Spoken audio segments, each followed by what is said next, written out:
Shalom sahabatku, kembali sebelum kita merenungkan kebenaran firman Tuhan di pagi hari ini, mari kita sama-sama berdoa. Tuhan Yesus yang baik, terima kasih buat penyertaan Tuhan sepanjang malam hari tadi. Pagi hari ini, kami kembali siap untuk terus dituntun dan diajar melalui kebenaran firman Tuhan. Kuasai hati dan pikiran kami ya Bapa, supaya firman Tuhan yang kami dengar pagi ini, itu bisa mengubahkan hidup setiap kami. Haleluya, amin. Pagi hari ini kita akan kembali merenungkan kebenaran firman-Nya dengan tema ketika Tuhan menyatakan kemuliaan-Nya. Mari kita buka Alkitab di dalam kitab Yoel 3 ayat 16 sampai 20. Demikian firman Tuhan. Tuhan mengaum dari Sion, dari Yerusalem. Ia memperdengarkan suaranya, dan langit dan bumi bergoncang. Tetapi Tuhan adalah tempat perlindungan bagi umat-Nya, dan benteng bagi orang Israel.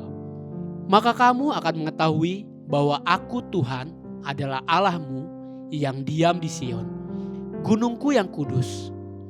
Dan Yerusalem akan menjadi kudus, dan orang-orang luar tidak akan melintasinya lagi.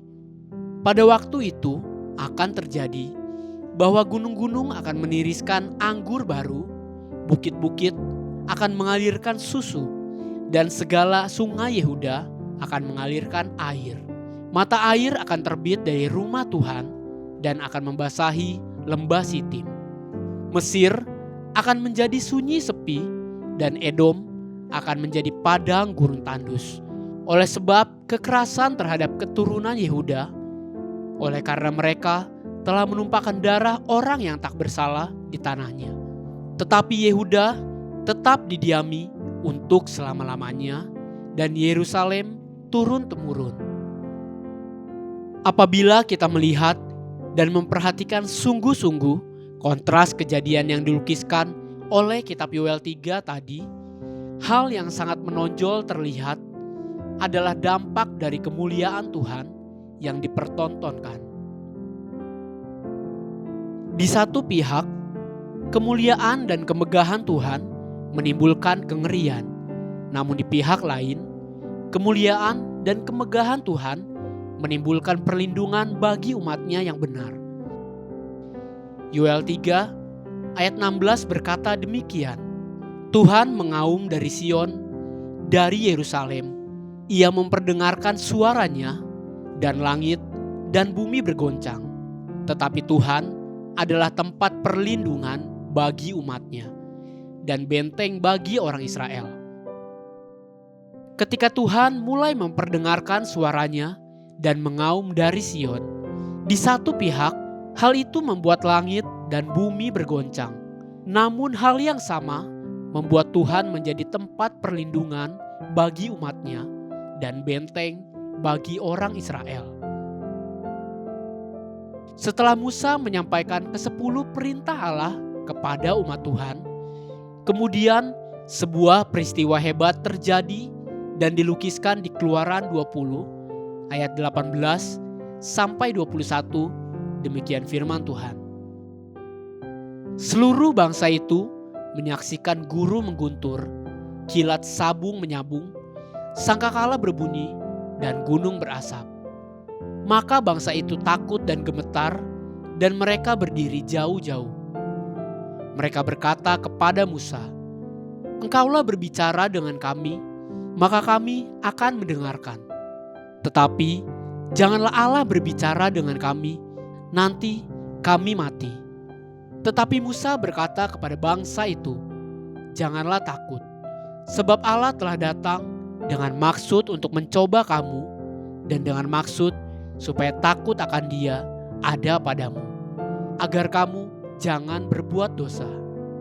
Adapun bangsa itu berdiri jauh-jauh, tetapi Musa pergi mendekati embun yang kelam di mana Allah ada. Itulah kontras yang terjadi pada zaman Musa. Bangsa itu menyembunyikan diri dan menjauhi Tuhan. Namun Musa malah melangkah mendekati Tuhan. Disinilah kita akan melihat bagi beberapa orang kemuliaan Tuhan ketika Dia menyatakan kekudusannya, hal itu menakutkan.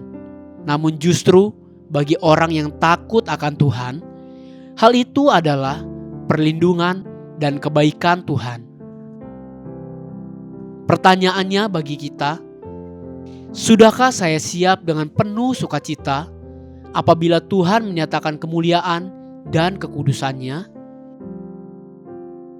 Di dalam kekudusan Tuhan, ada keadilan. Apakah saya secara jujur dan sadar apabila saya diperhadapkan dengan hakim yang maha adil itu, saya akan ditemukan benar dan tidak bersalah? Beberapa orang yang pernah saya kenal mencoba mengelabuhi hukum dan penegak hukum, mencoba untuk mempermainkan hukum dengan uang dan pengaruh, sampai satu ketika mereka tersandung oleh hukum dan tidak dapat menolong dirinya lagi. Beberapa buronan memilih kabur, bahkan ada yang kabur sekalipun tahu anak dan keluarganya yang tidak sempat kabur telah terciduk oleh hukum. Ada kemurahan Tuhan, hanya orang yang murah hati yang akan memperoleh kemurahan. Tuhan Yesus di Matius 5 ayat 7 berkata demikian, "Berbahagialah orang yang murah hatinya, karena mereka akan beroleh kemurahan." Apabila Tuhan yang penuh kemurahan itu mengadili kita, sungguhkah saya akan ditemukan layak menerima kemurahan darinya? Kontras itu akan terjadi ketika Tuhan menyatakan kemuliaan dan kekudusannya. Hiduplah dengan penuh hormat dan takut akan Dia. Haleluya. Sahabatku, mari kita sama-sama berdoa. Terima kasih Tuhan Yesus yang baik untuk kebenaran firman Tuhan yang selalu mengingatkan kami dan mengajar setiap kami. Ingatkan setiap kami untuk mau selalu hormat dan takut akan Engkau. Amin. Jesus loves you and so do I.